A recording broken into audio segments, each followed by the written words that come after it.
Today we will be making a scroll saw inlay ornament. One of the things you'll need for this scroll saw inlay ornament, you'll need some wood. I'm using 1/4 inch maple and 1/4 inch cherry. You'll need the copy of the pattern. It's a set of 6 that'll be available in the holiday issue of Creative Woodworks and Crafts magazine, 2014 issue. But I'm going to include a free snowflake ornament on my website. The link will be in the description. You'll also need some scissors to cut along the patterns. Some spray glue will help attach the patterns to the wood. I use 3M Super 77. Blue painter's tape or just packaging tape, 2-inch wide clear packaging tape. I like the painter's tape because it's easier to remove, but it either or will work. You'll also need super glue. You don't have to have the activator, but it just speeds up the process. This will be to glue the inlay pieces into the ornament. And let's get started. 2 copies of the patterns and the test piece, just for reference. You cut along the pattern line on the test piece. We always do the test first. This will make doing the inlay a lot easier and you won't have to recut your pieces. Okay, you just cut along the rectangular line. It's not important that you leave the line. It's just there for reference. The lines that you want would be the A and C. We attach the woods together. The way I like to do this is you take a piece of the blue painter's tape and put it on the top of the piece of maple. Take another piece of blue painter's tape. And since this piece is so small, we'll just put it around the whole side. Just put it on the front and back like that. And then we'll take another piece and put it down here. Alright, and then we'll spray our spray adhesive onto the back side of the test piece. And since we've used the painter's tape on the top side of the cherry also, you don't have to wait and let the glue set up, so it's easier to remove. And you're ready to cut if it was a regular scroll saw piece. Now we have to attach this piece, the top cherry piece, to the main maple piece. We're going to do this with spray adhesive also. You spray the back side of the piece of cherry. You do want good sticking, so adhesion I guess I should say. So you just let it set up for a few seconds and then you'll press it onto the maple. And just leave it for a few minutes.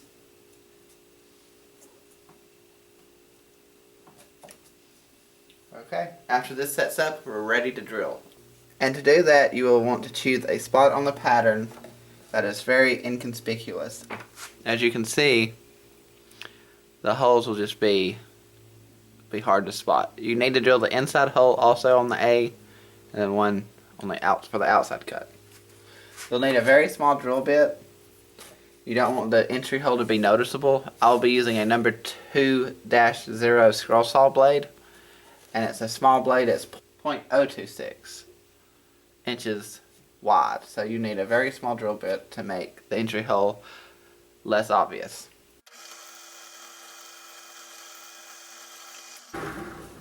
Okay, entry holes are drilled, and now we will sand the back of sandpaper. This is 120, just to remove the burrs that are left over from the drilling process. Now it'll set nice and flat on the scroll saw table. Okay, we're at the scroll saw and we're ready to cut. Almost. We have to tilt the head of the scroll saw to make the angle for the inlay to fit right. You can't cut it at 0 degrees because if you do, it would just be a flat cut and it wouldn't catch itself, and it would just, the inlay piece would just fall through. The way we do this is you just tilt the head, tilt the saw. On the Excalibur saw, it's the head that tilts. All the other scroll saws, or most of the other scroll saws, the table tilts. And I'll be tilting the head to the left, so if you have a tilting table, you'll need to tilt your table to the right. It's opposite on the Excalibur than the other saws. And from doing some test cuts before, I know the angle needs to be around 3 degrees or 4 degrees. So we're going to start off at 3. One other thing you need to remember to get the piece to fit correctly, since the head is tilted to the left or your table is tilted to the right, you will be cutting in a counterclockwise motion. So on the A, it helps to draw arrows just to make you remember when you start to cut. And this will, when you cut counterclockwise, it'll put the cherry piece into the maple piece. On this inside cut right here on the A, you'll need to go clockwise, because on this one, you want the maple piece to inlay into the cherry piece. You want to start with the smaller cuts first, and we'll do the A at the 3-degree angle. And we'll do the inside of the A first.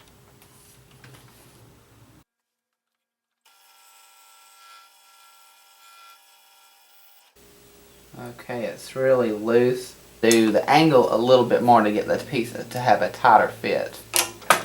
So on the outside of the A, we're going to do the 4-degree angle.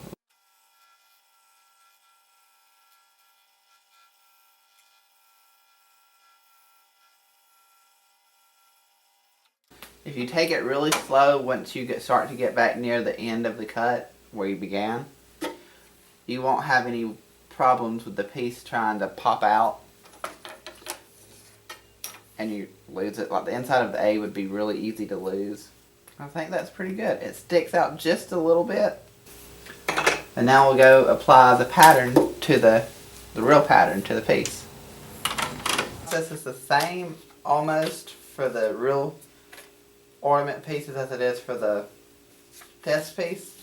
So the only difference is you have 2 copies of this pattern, so you can cut out the inside lettering of the snow. You just cut around the lettering like that. And now this little snow lettering is what gets applied to the cherry piece for the inlay. Okay, so we will now apply our tape to the wood.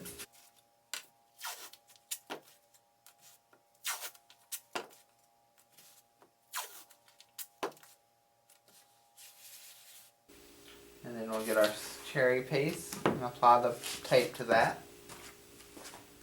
I'll do it right down here at the bottom just to make it easier on us. You'll need to apply it also to the back side right now. And then apply the patterns to the... I use this board to use the spray glue. Shake it up again.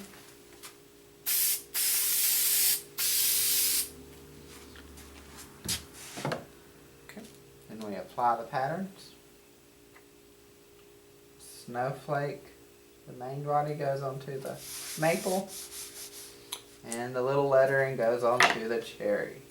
Before we go and cut out or attach the inlay piece to the snowflake pattern, I'm going to cut along with my scroll saw along this pattern line. Okay, the pattern has been applied. As you can see, it fits snugly onto the piece of wood. And it is in the approximate location of the pattern as it shows. I just cut along the line that I cut with the scissors just to make the white stay and the painter's tape disappear. We're ready to go to the drill press and drill our entry hole. Since this one does not have any interior letter cuts, like on the O, the inside part of it is gone because it's just so small it would be difficult to cut. You only need 1 hole, and just to put it somewhere inconspicuous, I'll probably put it right here where the S and N meet. Remember, we're going counterclockwise, so take your little pencil and draw a counterclockwise line, just to give you a reminder. We sanded the back smooth again to remove any of the burrs that was left over from the drill press. Release the blade, put it through the entry hole. Tighten it up, put the tension on it, and we're ready to go. This one, since it doesn't have any interior cuts like that on the A had on the test piece, you'll go ahead and just cut out the snow first, and then we'll bring the saw back to a 0-degree angle and we'll cut along the outside of the snowflake.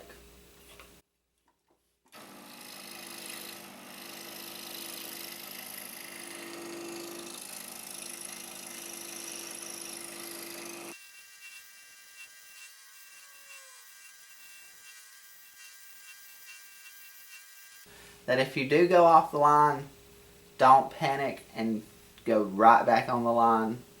It would be a lot more noticeable if you do that, and after this pattern is removed, no one will ever notice that you got off the line just by a little bit.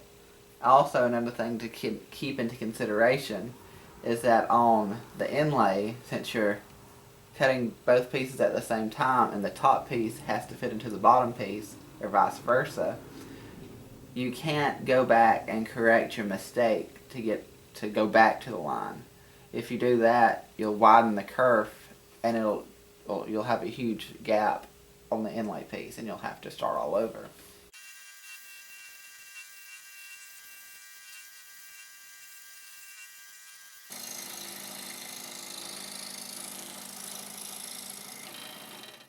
Okay, we're done. Release the tension on the blade and do the blade clamp, and let's test to see how the inlay goes. Be very careful that you don't break your piece.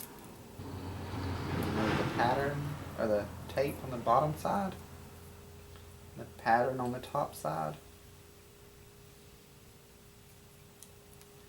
and just push it down through. Pretty good fit. Alright. Now we'll put the blade back through the hole and tighten the tension up. We'll bring it to 0. I have a little right triangle that I use to be sure that it's square. There's different methods that you can use.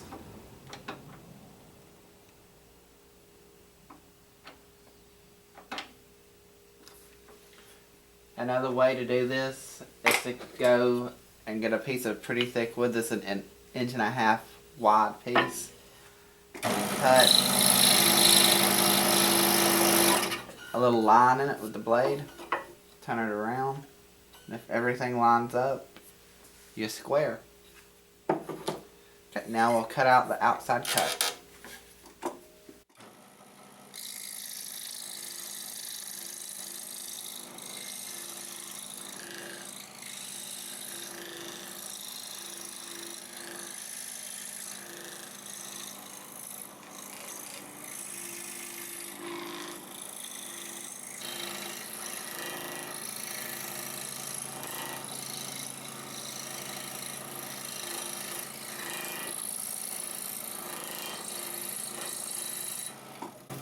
Okay, we're done cutting out the outside shape now, and we remove the pattern.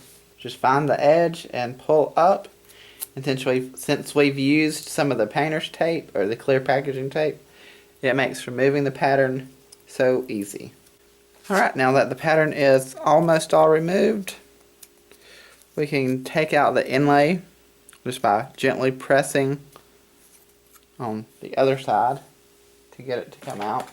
You can use a little dowel or something smaller.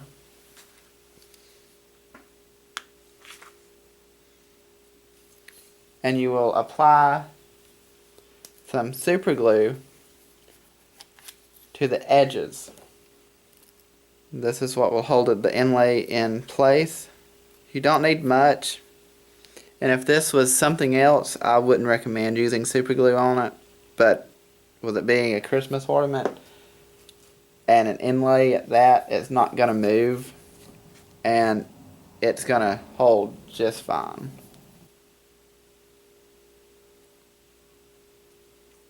All we had to do was use something, this right here, the end of this, to press the inlay piece into the piece better, into the maple piece better.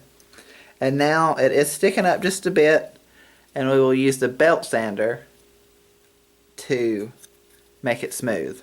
Just some sanding with the belt sander with a 120 grit sandpaper, and you could also do it with a random orbit sander or a drum sander, but I prefer the belt sander. It is just That's faster. And just sand the front side smooth, and then turn it over and sand the back. Okay, it's nice and smooth now. What I'll do is I'll use some 220 grit sandpaper and go over it again just to smooth it out even more, and we'll be ready to apply the finish. The finish is dry. Here it is. I'll put a picture of it right up here in the corner. And if, like I said, the pattern is available on my website, the link is in the description. You can also comment, and I'll be glad to help you if you have any problems with doing this project or any other scroll saw problems I'll try to help you with.